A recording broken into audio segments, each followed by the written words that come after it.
আসসালামু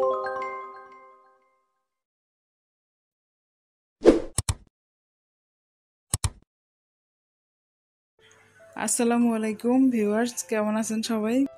আশা করি সবাই অনেক অনেক ভালো আছেন। Welcome to my channel. আজ আমি নতুন করে মজাদার আরেকটি রেসিপি নিয়ে হাজির হলাম। এই রেসিপিটি খুবই মজাদার।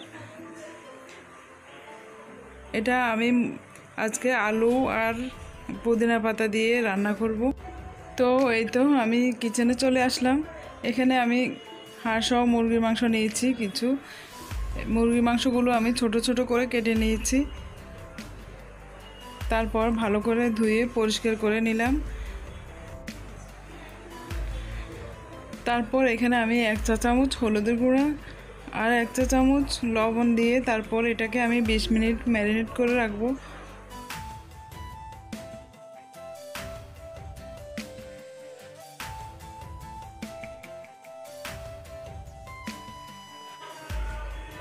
এবার আমি ভালো করে মেখে নিচ্ছি, যেন প্রত্যেকটির গায়ে হলুদ আর লবণ যেন ভালো করে লেগে যায়।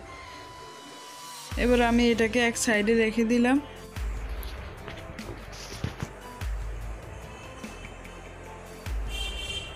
তারপর এখানে নিলাম সামান্য কিছু পুদিনা পাতা। এটার সাথে ধনিয়া পাতাও দেওয়া যায়, আমি দিই নাই। আপনারা চাইলে এটার সাথে ধনিয়া পাতাও দিয়ে দিতে পারেন। আর নিলাম কয়েকটা কাঁচামরিচ, আর এখানে কিছু আলু নিলাম। এটাকে আমি একটু লবণ আর হলুদ মেখে রেখে দিব।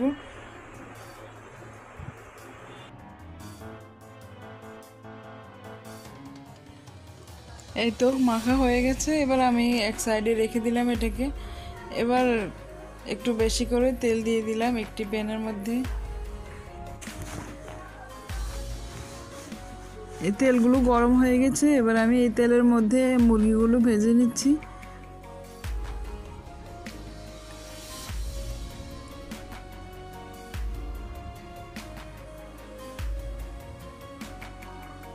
এবার এগুলো আমি একটু এক পিঠ হয়ে গেছে, একটু উল্টিয়ে দিচ্ছি।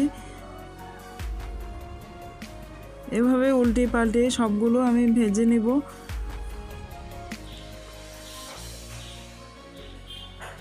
এবার এগুলোকে আমি উল্টিয়ে তারপর এক সাইডে রেখে তারপর আমি আরেক পাশে আর বাকিগুলো দিয়ে দিব।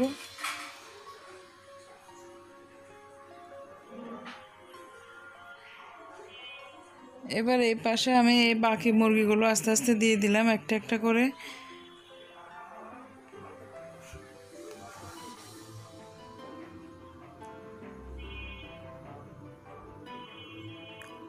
এভাবে আমি সবগুলো ভেজে নিচ্ছি আস্তে আস্তে।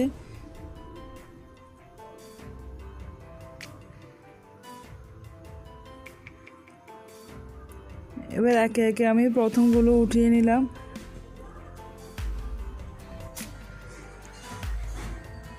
এবার এই বাকিগুলো আমি উল্টিয়ে দিচ্ছি। এভাবে সবগুলো মুরগি আমি উল্টিয়ে পাল্টিয়ে ভালো করে ভেজে নিলাম।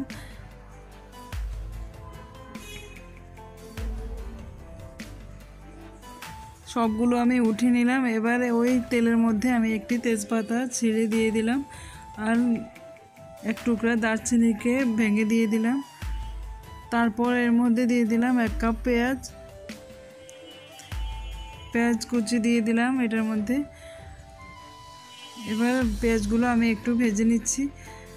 তারপর দেখাচ্ছি পেঁয়াজ ভাজা হতে হতে আমি দেখাচ্ছি আমি পুদিনা পাতাগুলো আর কাঁচামরিচ একসাথে আমি ব্লেন্ড করে নিব। এটা একটি ব্লেন্ডার জারে নিয়ে নিলাম। আমি এগুলো পরে ব্লেন্ড করে নিব। মুরগিগুলো যখন হয়ে আসবে তখন আমি পুদিনা পাতা ব্লেন্ড করে দিয়ে দিব। এখানে দিলাম 1 টেবিল চামচ আদা বাটা,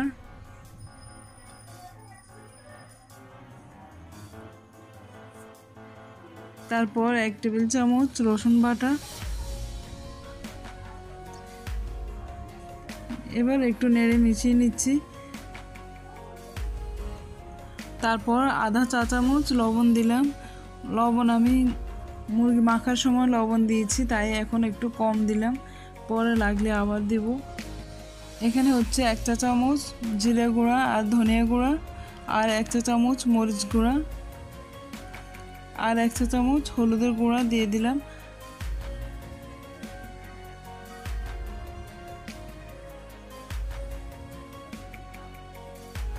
এবার সবগুলো মশলাকে আমি ভালো করে নেড়ে ভালো করে মিশিয়ে তারপর এটা একটু কষিয়ে নিচ্ছি।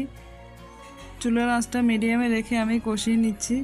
এবার সামান্য একটু পানি দিলাম মশলাগুলো কষানোর জন্য।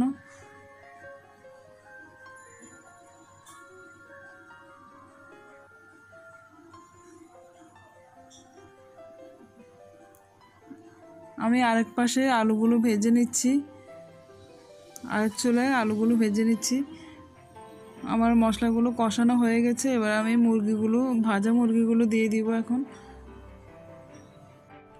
আলুগুলোকেও ভালো করে উল্টে পাল্টে ভেজে নিচ্ছি, একটু ব্রাউন কালার করে নিব।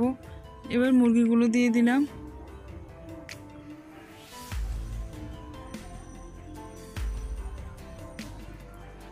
এবার মুরগিগুলোকে মশলার সাথে ভালো করে মিশিয়ে নিচ্ছি।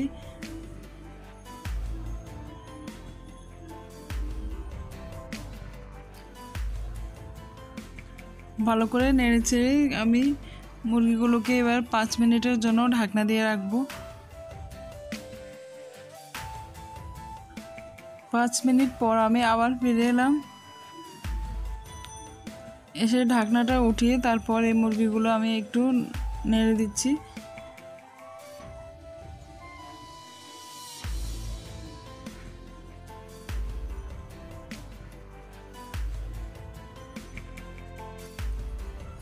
তারপর 1 কাপ পরিমাণ একটু পানি দিয়ে দিলাম।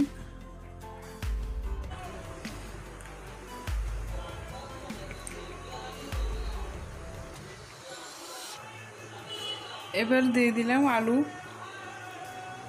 ভাজা আলুগুলো দিয়ে দিলাম। তারপর আরও একটু পানি দিলাম, সামান্য একটু পানি দিলাম। আমার এই পানিতে রান্না হয়ে যাবে, আর কোনো পানি দিব না এর মধ্যে। এবার আবার আমি 5 মিনিটের জন্য ঢাকনা দিয়ে রাখলাম।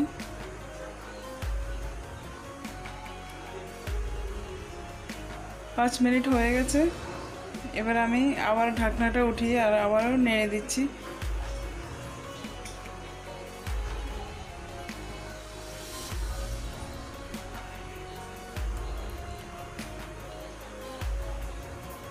এবার পুদিনা পাতা আর কাঁচামরিচের মিশ্রণটা আমি ঢেলে দিলাম।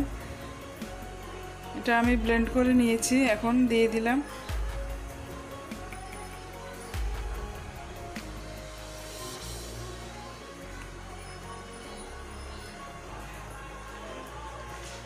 এবার সামান্য একটু পানি দিলাম। এটা এই বাটিটা ধুয়ে পানি একটু দিয়ে দিলাম অল্প করে। এভাবে আমি রান্নাটা শেষ করে নিব। আমি আর পানি দিব না, আমার রান্নাটা এখন শেষ পর্যায়ে। এবার দিলাম গরম মশলা গুঁড়ি। এখানে আছে এলাচি, দারচিনি, লং আর সামান্য কিছু শাহি জিরা, আর আছে একটু জয়ত্রী, জায়ফল অল্প অল্প করে। এগুলো আমি গুঁড়ো করে দিয়ে দিলাম। এবার ভালো করে নেড়ে মিশিয়ে নিচ্ছি। তারপর আমি এভাবে খোলা অবস্থায় এটা এখন আর 5 মিনিট রান্না করব।